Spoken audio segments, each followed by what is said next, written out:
truth and the fact is the contrary. Believe you me, Cameroon has been known to be a land. Peace is part and parcel of our DNA. And indeed, don't forget that Cameroon's economic growth is at about 4 to 5% annually. Cameroon is the biggest economy, the most thriving economy in the Central African sub-region. You say Cameroon boasts this 4 to 5% growth, but on the ground, people are complaining that they are not feeling this growth. They are not experiencing the windfall of this growth. Their lives are becoming harder and poorer. Well, I tell you what, I'm not an economist, but when it comes to matters of economics, I'll allow the experts to do that. But what I know as a simple citizen is that those who are not feeling the fruits of the economic growth, he's committed in the next 7 years to make sure that they feel so. In other words, the president is not denying that there are economic problems. I mean, that's his campaign is a campaign of honesty, a campain of candor. All right. He doesn't want to lie to the people. So if the president is alive and well, and he wins the election, if the president continues in power in the next 7 years, if he does win the election, by the time he ends, he will be 91, which is quite an advanced age. He's often out of the country.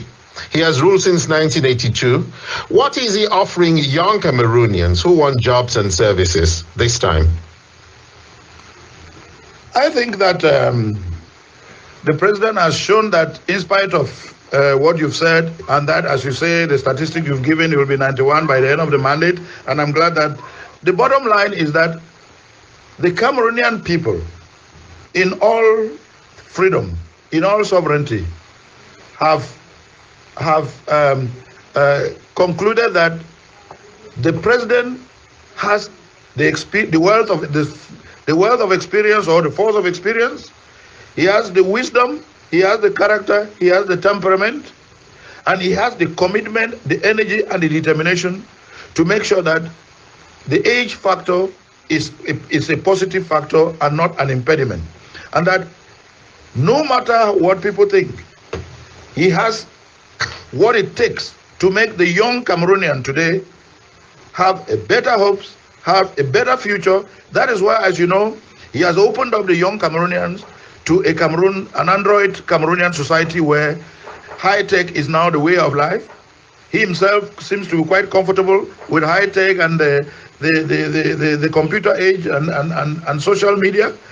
He wants to give the best to the younger generation of Cameroonians. He knows that the future of Cameroon belongs to these younger people, and that is why he's committed to serving them for another 7 years. So what do you mean when you say he's opened the young people up to high-tech and Android? What exactly has he done? As you know, one of the greatest achievements that he has had is that, you know, that 10, 15 years or 20 years ago, the use of social media, the use of an Android telephones was not a way of life in Cameroon. But because the president has a policy of openness, a policy that believes in high-tech, believes in innovation, the president is okay with that. He's at ease with that culture.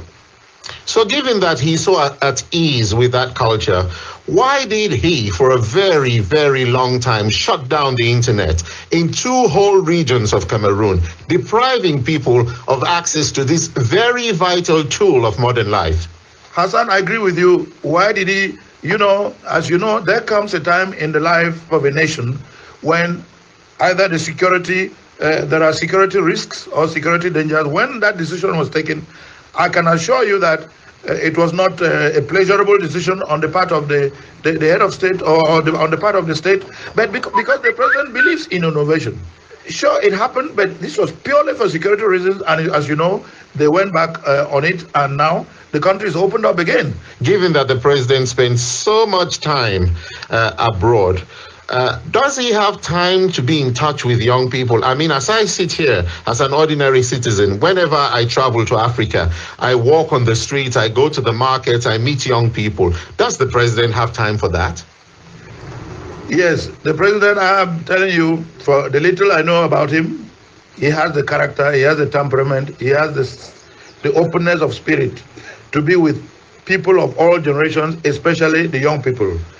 Now, with the troubles going on in the two Anglophone regions, what guarantee is there that the election, everybody in those regions will have a fair chance to vote for the candidate of their choice, and that voting will in fact take place across the entire regions? From what I know, and this is not a matter of propaganda, the laws are in place for everyone.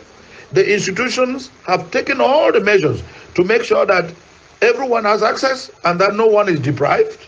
And thirdly, the state is ready in its regalian duty, in this case, the security services, in this case, the Ministry of Territorial Administration, to make sure that no single citizen, no single voter is disturbed or is endangered just because they want to exercise their vote. And this is what we are all aiming at, that beyond elections, Cameroon has to be in peace and united. And that was Professor Elvis Ngolle Ngolle, who speaks for the governing CPDM party in Cameroon.